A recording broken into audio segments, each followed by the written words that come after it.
Assalamualaikum warahmatullahi wabarakatuh. Pada hubungan Jindan, Gus Baha dan semuanya, langsung saja mengikuti daripada apa yang disampaikan Gus Baha, yaitu gerakan cangkem elek. Alhamdulillah tempat kita di daerah Bogor khususnya bertempat yang berseberangan dengan beberapa faham yang macam-macam, dan itu mustajab gerakan cangkem elek untuk menghadapi mereka ngoten Gus.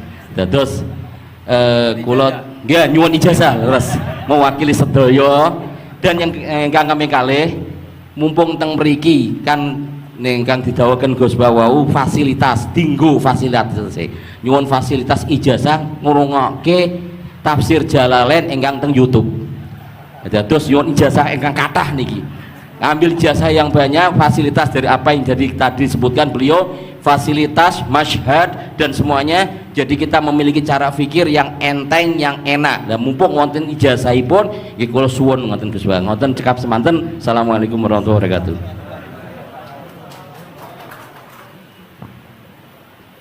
Assalamualaikum warahmatullahi wabarakatuh. Gus Bah, saya Nawawi Bahrudin. Kalau secara organisasi saya dari PCNU Kota Tangerang. Saya Mustasar.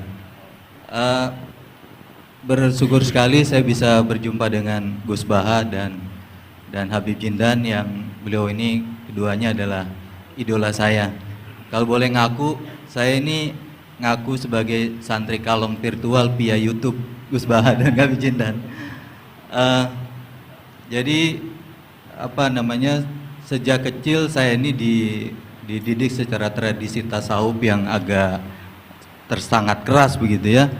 Kalau saya boleh cerita nih, ada ponakan saya nih Ustaz Samsuri, kami tuh keluarga besar kami tidak ada yang dulu miara TV Gus, televisi nggak ada, bunga bank juga susah gitu, musik itu haram, speaker nih juga haram nih dulu. Nah perkembangannya kemudian semakin besar, ada idola-idola kami yang agak keras begitu melontarkan kritik kepada pemerintah, yang kemudian itu membuat saya galau gitu ya, kenapa ulama-ulama kita bersikap terhadap pemerintah keras memberikan kritik. Nah saya menemukan jawaban bertemu dengan Habib Jindan via YouTube tentunya dulu ya, walaupun saya kebetulan pernah juga silaturahim, kemudian juga dengan Gus Baha. Ini ada perspektif yang berbeda gitu ya, antara relasi ulama dengan umaro. Pendekatannya itu tidak yang kritik, yang bukan sekedar kritik tapi adalah menghujat. Nah ini saya temukan formula yang sangat menjawab kebutuhan saya pribadi, sehingga istri saya ini udah mulai cemburu sama Gus Baha karena saya terlalu sering nonton YouTube Gus Baha. Gitu. Nah yang kedua, soal sanad ya, salah satu bukti saya pernah dengar cerita Gus Baha, agama itu adalah bir riwayah, oleh karena itu perlu sanad. Nah saya merindukan bersanad dengan Gus Baha nih, tapi kan saya bukan santri yang secara langsung, oleh karena itu dalam kesempatan ini saya ingin minta rukhsah sebetulnya Gus dan Habib, kami ini kalau boleh mewakili diakui sebagai murid Gus Baha, bisa bersanad walaupun dalam pertemuan tatap mukanya saat ini aja baru, mudah-mudahan ke depan bisa dilanjutkan. Terima kasih Gus. Assalamualaikum warahmatullahi wabarakatuh. Nggak apa-apa Ustadz, sahabat aja sekali ketemu Nabi langsung jadi sahabat kok. Baik, Gus Baha barangkali duluan. Kiai Abdurrahman Sahal, Kiai Ustadz Nawawi. Iya, apa saya Gus? Iya. Begini ya, masalah cangkem elek tadi ya. Bakat tuh sampean? Sudah, alhamdulillah sudah bakat. Karena kalau lewat Habib Jindan tidak pantas, beliau biar sempurna saja, tidak usah sanad itu. Jadi begini, dulu ketika Sulhul Hudaybiyah itu kan umat Islam sedikit sekali, terus dipaksa untuk pulang dari Mekah, tidak boleh umroh. Terus sahabat berkomitmen berani mati bela-belain Rasulullah SAW. Ketika berani mati ini digojlok sama orang musyrik. Jangan-jangan setelah kami perang betul, kamu meninggalkan Muhammad. Ini omongannya orang musyrik. Abu Bakar, itu semua ulama tahu kalimat itu, cuma tidak usah diterjemah. Umsus bidrollat katanya. Itu padahal Abu Bakar yang ketikan itu. karena memang ekstrim. Terus kedua, ada orang Bedui itu ngukur seorang nabi itu dengan hal-hal yang kurang baik. Misalnya begini, ya Muhammad, kamu ngeklaim tahu berita langit, coba unta saya yang hilang itu di mana? Katanya tahu berita langit, sekarang tahu nggak unta saya hilang itu di mana? Mobil saya di mana? Begitu juga ketika untanya hamil, bunting itu tanya, Muhammad, kalau kamu nabi katanya tahu berita langit, kamu tahu isinya yang di unta saya ini? Itu ada sahabat yang saking nggak kuatnya demi bela nabi itu, udah kalau tanya gitu tanya saya terus. Terus si tadi orang tadi dibilangin sahabat, nazauta 'alaiha fakanat minha sakhlah. Jadi intinya ini Habib Jintan biar senyum-senyum aja. Jadi intinya kadang ad-difa sama orang-orang gitu mau tidak mau nggak ada pilihan itu. Kalau yang ma'ruf di Quran ya uffil lakum wa lima ta'buduna min dunillah. Jadi ketika Nabi Ibrahim, ini sering saya patah-patah supaya tidak paham semua karena ini sanad kurang baik. Tapi kebutuhan itu. Biasanya yang minta itu yang jenisnya ya seperti ini yang sudah cangkem elek cuma butuh legitimasi gitu. Jadi dia butuh nggak tanggung jawab, dilimpahkan ke saya. Kalau saya kalaupun salah kafaroh saya banyak.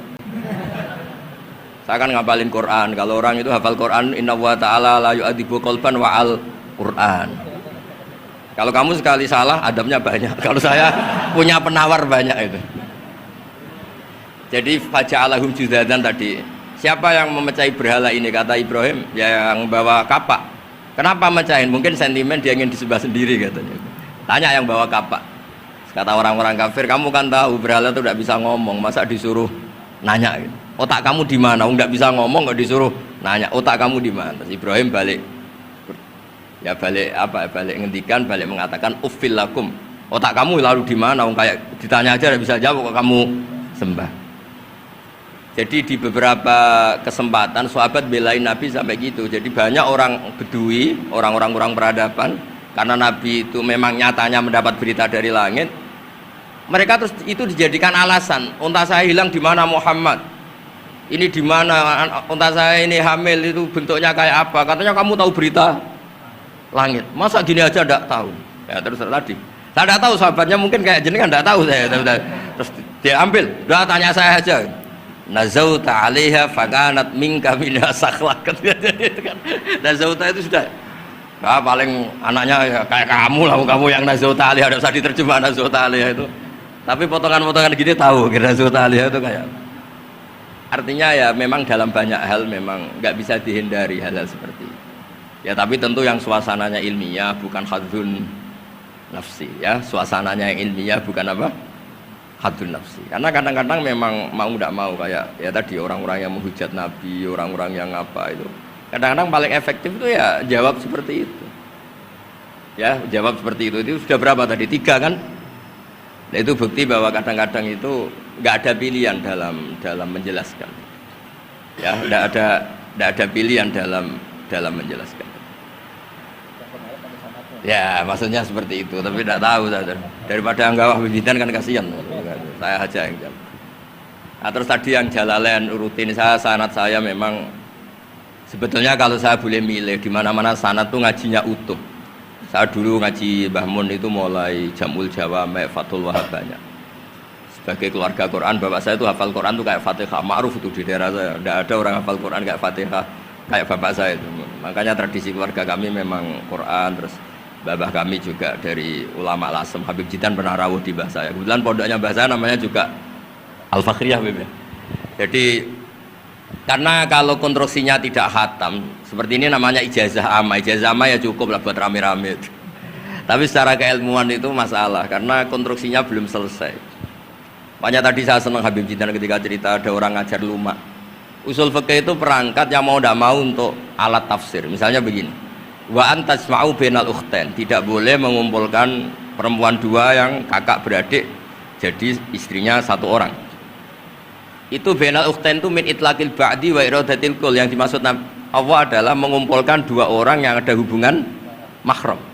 Coba kalau kita misalnya bikin gerakan kembali ke Quran, berarti yang haram hanya antasma'u bainal ukhtain. Padahal yang haram adalah bainal mar'ah wa ammatiyah wala bainal mar'ah wa khalatiyah wala bainal mar'ah wa jad. Jadi ya pokoknya 2 perempuan yang ada hubungan mahram tidak boleh dikumpulkan dalam satu pernikahan. Bayangkan kalau orang tidak ahli usul fikih kemudian dia mentafsirkan Quran, terus dia hanya pegang wa antasma'u bainal ukhtain. Itu juga anak tiri. Ada aturannya, lafadz yang keluar karena ghalib itu tidak punya makna. Misalnya begini, anak tiri yang nggak boleh dinikahi adalah waroba ibu kumulati fi hujurikum, anak tiri yang serumah. Padahal anak tiri serumah tidak serumah, kalau ibunya sudah kamu kumpulin kan tidak boleh dinikah. Lalu kata fi hujurikum di sini adalah yakhruju makhrujal ghalib. Ya umumnya anak tiri itu serumah, tapi bukan punya ikatan apa hukum. Nah, hal seperti itu kan riskan kalau kita tidak mengaji usul fikih, apa kaidah fikih. Misalnya gini, ada ular di dalam, terus kiainya bilang, Jamal ambilkan tongkat. Terus kamu karena nggak dipanggil namanya, terus nggak ngambil tongkat. Oh yang dipanggil Jamal bukan saya. Ini santri geblek dah. Sebenarnya kata manggil itu qaulun nabi li ahadin min ashabi itu qauluhu lil jami'. Yang hal-hal yang baik, yang darurat, siapapun yang bisa melakukan harus melakukan itu meskipun nggak dipanggil. Coba semua wiridan, ya Mu'ad inni uhibbuka fakul dubura kulli sholatin Allahumma a'inni ala dzikrika wa syukrika wa husni ibadatik. Sebagai riwayat fala tada'anna dubura kulli sholat. Terus kamu bilang nama saya ada Mu'ad loh, berarti tidak kena ijazah itu. Itu harus ada analisis usul fikih. Kalau enggak ya habis kita. Semua wiridan tuh ya Abu Hurairah, ya Mu'ad, ya Aba. Nah, terus kamu, saya ada yang di waksiati Rasulullah, ada yang diijazahi, ya tidak bisa. Jadi masalah sana tuh maunya kalau sampean orang baik, ya semua kebaikan tuh saya ijazahkan. Ya tapi tentu beda yang ngaji betulan sama yang ngaji begini-begini itu. Ya memang seperti itu, karena kalau ingin jadi ulama konstruksinya memang harus utuh.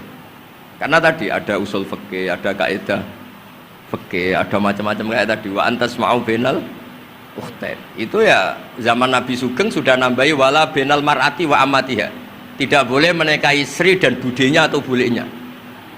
Nah, kenapa Nabi tidak bilang wala bainal mar'ati wa jaddatiha? Kayaknya orang kelainan kalau kepikiran seperti itu. Loh, kalau bule itu masih masuk lah.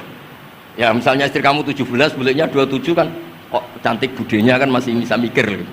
Tapi kalau istri kamu 20, mbahnya 80 kok kepikiran itu kan. Sehingga di hadis memang hanya wala binal marati wa ammatiha, wala binal marati wa kholatiha. Nabi tidak mengatakan wala binal marati wa jaddatiha. Kayaknya kalau orang normal tuh tidak kepikiran itu. Ya tapi apapun itu nyatanya Quran hanya wa antasma'u binal ukhtain. Itu kalau nggak dijelaskan pakai usul fikih, ini min itlaqil badi wa iradil qul secara balaghah. Ya, itu kan tidak bisa. Nah, di sini pentingnya ngaji khatam. Makanya saya suka ngaji Jalalain dengan penjelasan fikih, penjelasan usul fikih, karena supaya orang tuh tahu lah bahwa maknani Quran tadi seperti yang didahulukan Habib Jindan itu.